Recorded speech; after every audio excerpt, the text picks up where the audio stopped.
InnerQuest explores various pathways through which you can connect with the infinite wisdom of the universe and apply it to personal, professional, and spiritual growth. This program, featuring accomplished practitioners, educators, and authors, is provided by Infinity Foundation, an innovative center for holistic studies and research. We invite you to share this journey with us. Hello, welcome to InnerQuest. My name is Jay Stone, and our guest today is Randall Ruback. Welcome, Randall. It's a pleasure to be here. Is it okay if I call you Randy? Absolutely. Okay. Randy is an artist, performer, and prize-winning composer, clinician, and workshop facilitator. He has lived and played with 2 orchestras in Italy and 1 in Israel. Randy's research examines the nature of music, spirituality, and what music has to teach us about our human condition. That's quite an introduction. You do quite good work. Now, there was a piece of music that we're going to start off playing, and then maybe you can elaborate the meaning of the significance of this. So let's get that music rolling, Dan.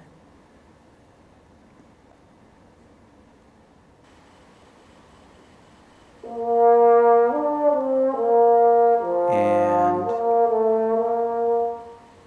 no, we're not hearing it in here. All right.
Okay. Randy, can you talk a little bit about the significance of that piece of music?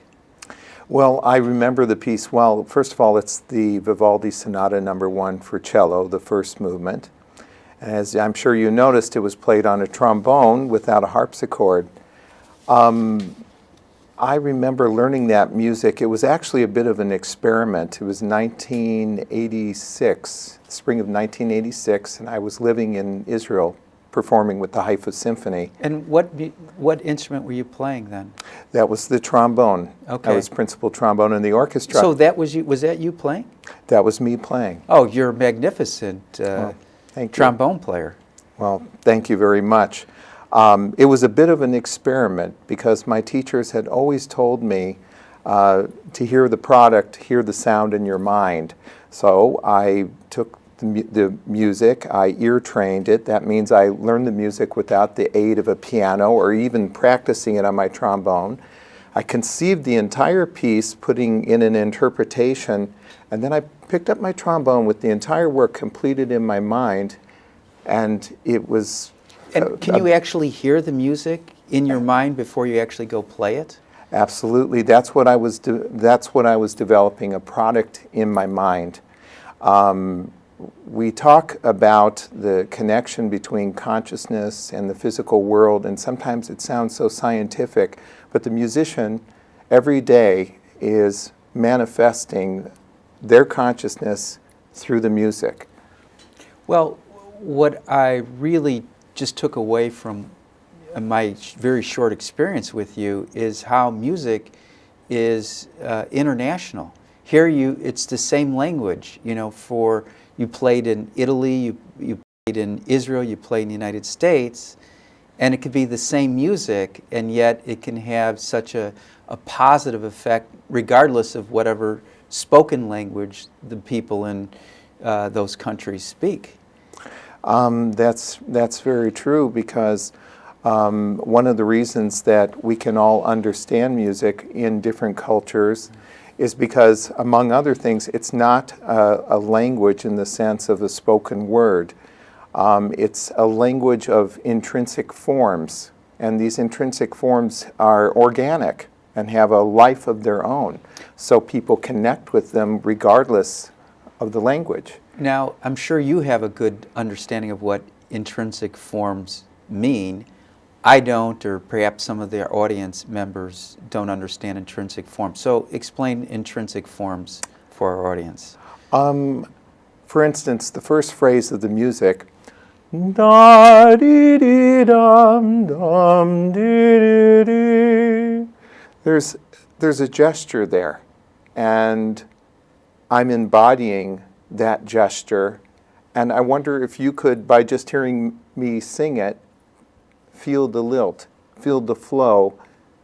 Now let's see if I get it. So an intrinsic form, meaning what you're hearing on the outside, whether it be the voice or an instrument, comes from what's going on, reflects what's going on the inside. So the inner and the outer are one. Absolutely, and the language of music, although you have different pieces of music, I have found that there's actually a kind of an intrinsic language that goes on. A simple example of this is the call and response we find in for instance, classical music. Na dee dee dee dum dee dee dee.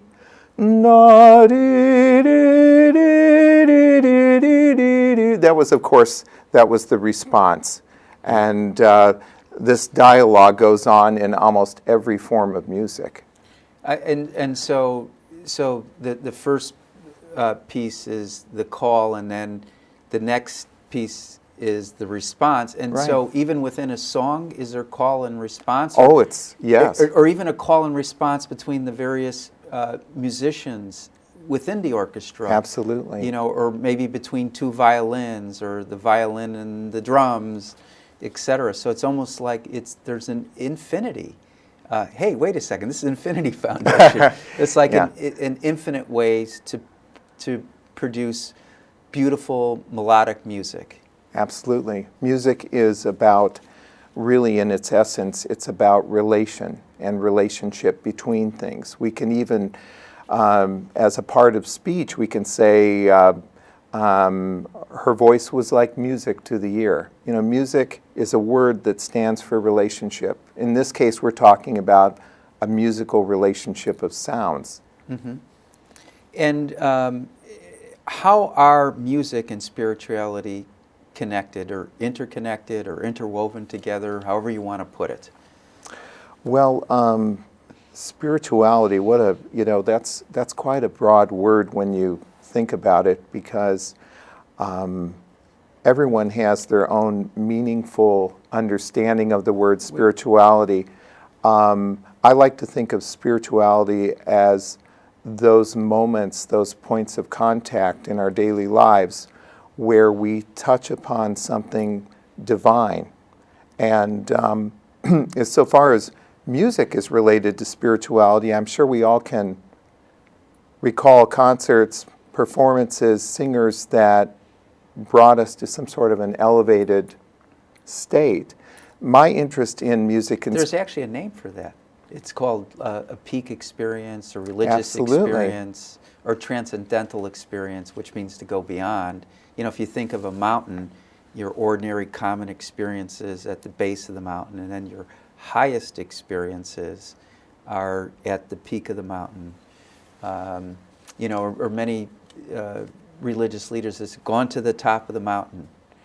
You know. Absolutely, and my interest with regard to music and spirituality is how music keeps us connected to the spirituality. I think that's where the value is in music. Now, you have a beautiful voice. Are you trained as a singer as well? No, but I will say that the voice is very much a part of my ability to move